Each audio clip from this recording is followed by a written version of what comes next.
ഗലാത്യർക്ക് എഴുതിയ ലേഖനം 3-ാം അധ്യായം 15 മുതൽ 29 വരെ.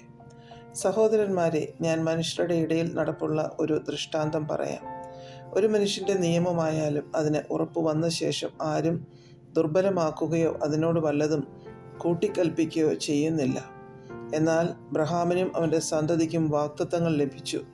സന്തതികൾക്കും എന്ന് അനേകരെക്കുറിച്ചല്ല, നിന്റെ സന്തതിക്കും എന്ന് ഏകനെക്കുറിച്ച് അത്രേ പറയുന്നത്, അത് ക്രിസ്തു തന്നെ.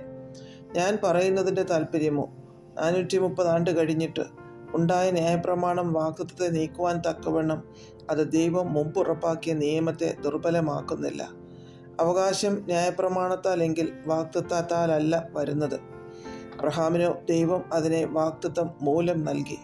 എന്നാൽ ന്യായപ്രമാണം എന്തിന്? വാഗ്ദത്തം ലഭിച്ച സന്തതി വരുവോളം അത് ലംഘനങ്ങൾ നിമിത്തം കൂട്ടിച്ചേർത്തതും ദൂതന്മാർ മുഖാന്തരം മധ്യസ്ഥൻ്റെ കയ്യിൽ ഏൽപ്പിച്ചതുമത്രേ. ഒരുത്തൻ മാത്രമെങ്കിൽ മധ്യസ്ഥൻ വേണ്ടി വരികയില്ല, ദൈവമോ ഒരുത്തൻ മാത്രം.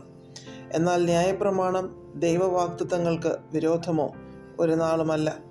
ജീവിപ്പിപ്പാൻ കഴിയുന്ന ഒരു ന്യായപ്രമാണം നൽകിയിരുന്നുവെങ്കിൽ ന്യായപ്രമാണം വാസ്തവമായി നീതിക്ക് ആധാരമാകുമായിരുന്നു.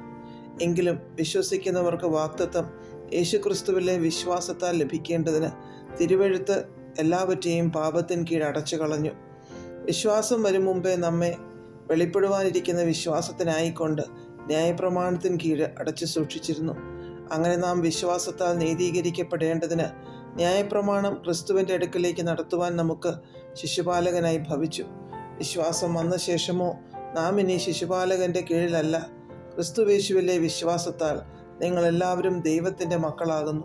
ക്രിസ്തുവിനോട് ചേരുവാൻ സ്നാനമേറ്റിരിക്കുന്ന നിങ്ങളെല്ലാവരും ക്രിസ്തുവിനെ ധരിച്ചിരിക്കുന്നു.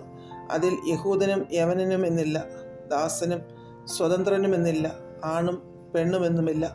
നിങ്ങളെല്ലാവരും ക്രിസ്തുവേശുവിൽ ഒന്നത്രേ. ക്രിസ്തുവിനുള്ളവർ എങ്കിലോ നിങ്ങൾ അബ്രഹാമിൻ്റെ സന്തതിയും വാഗ്ദത്ത പ്രകാരം അവകാശികളും ആകുന്നു.